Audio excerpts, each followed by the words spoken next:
Hello, Busker. How you guys doing today? I know, usually you guys see me doing CNC work and doing painting, but I wanted to tell you guys a story today. It's not that often I do this for you guys, but today's a story of a piece of wood. And this piece of wood is a piece that came from my uncle's farm, was cut down on the Mellors farm out in Ripley, New York. My dad said it's been in the barn long as he can remember. It's a piece that he had worked on for a while when he was younger.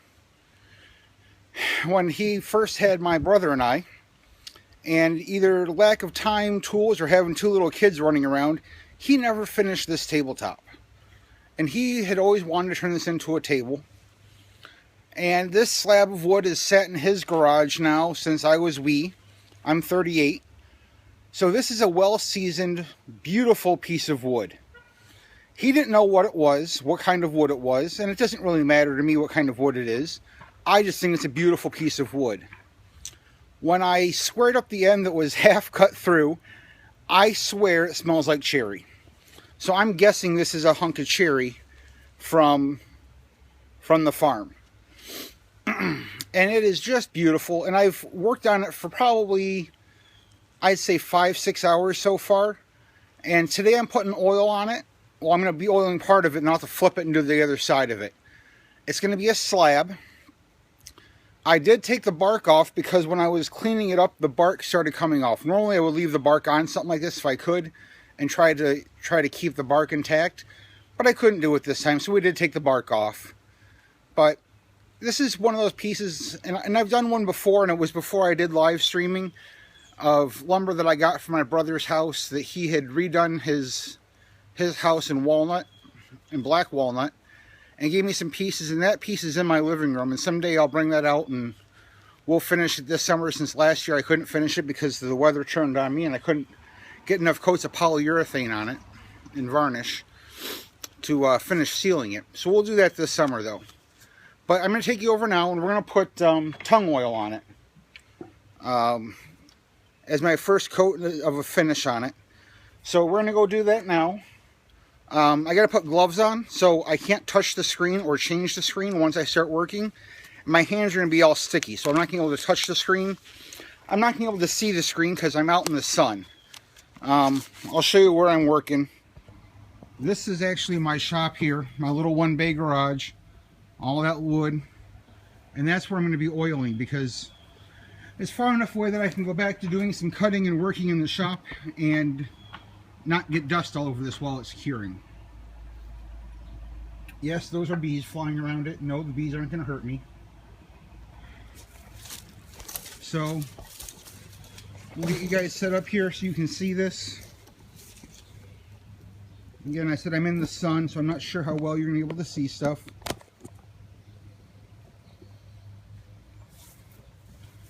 And I use old rags, cloths, Salvation Army, family who decided it's ugly and they don't want it anymore. And instead of ruining this big old hunk of cloth today, we're going to cut it up some.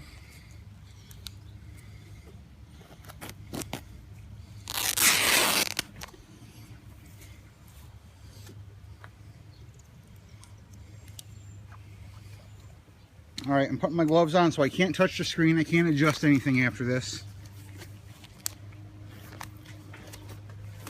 But I will hold it up for you guys to get a look. And then I will, yeah, you're going to see my shadow moving across the screen a lot too. I'm going to hold it up so you can see it now, and I'll get half of it wet or oiled with the tung oil, and I'll hold it up to show you the difference that the oil makes. And if you've never oiled lumber, especially a hardwood like this, it's going to look so beautiful when we get the oil on. There is work we still have to do. These little cracks and holes here are going to get filled. But I want to put the oil on before I fill so that the stuff that I use to fill the holes with won't stop from penetrating.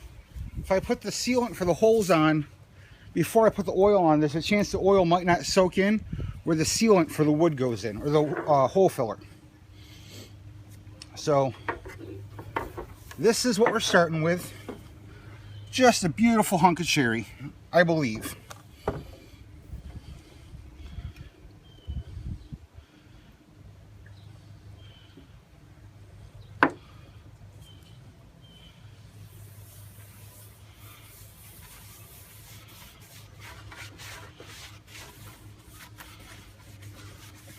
And actually the cart that I'm working on right now is a grape cart, styled after the kind that my dad used when he was a kid, and they used to hand pick grapes. And there was a stop bar in the back, and there's a handle up here. And this is what they used to use to pick grapes by hand into crates. And someday we'll bring grape crates out and show you what old style grape crates, what they used to pick grapes in. And they actually grow grapes for Welch's. Yes, the juice that you buy, the jellies that you buy.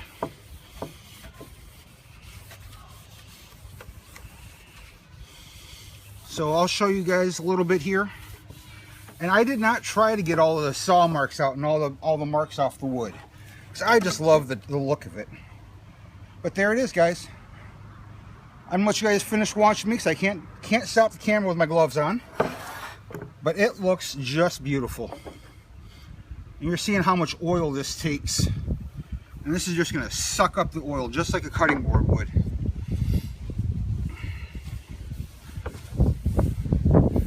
Yes, you hear kids in the background and mowers and all kinds of stuff. Welcome to small town America.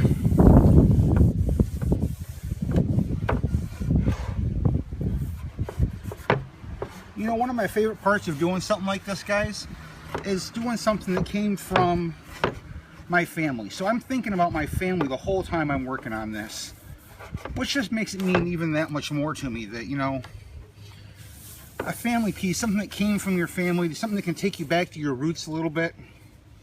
You know, the fact that this piece of wood may have been handled by my grandfather, who I never got to know because he died when my dad was little. So it's kind of a connection to my history and to my past. Something we don't get all the time. And I think we should treasure those connections to our past. So for now, this is my connection to my history. And I am so glad that I have this opportunity to share it with other people. Because I think our families and our history are important to us. And I think that's part of the problem we have in our world today is you got to keep that connection to your past and your history and your family. Knowing where you came from and where you're going, guys.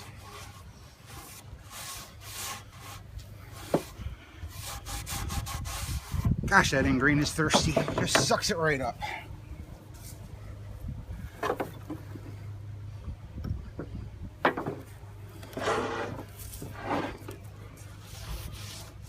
I know, guys, this isn't their best view, but like I said, I can't touch the camera.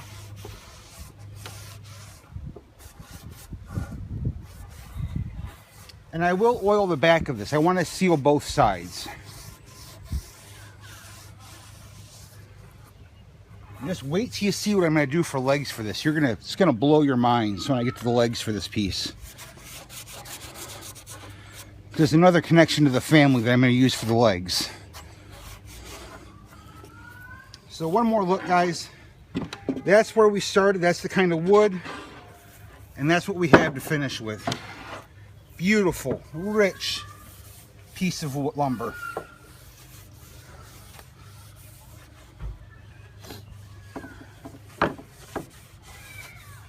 Okay, if anyone out there is looking at this going, I'm going to do that, a couple of safety tips for you.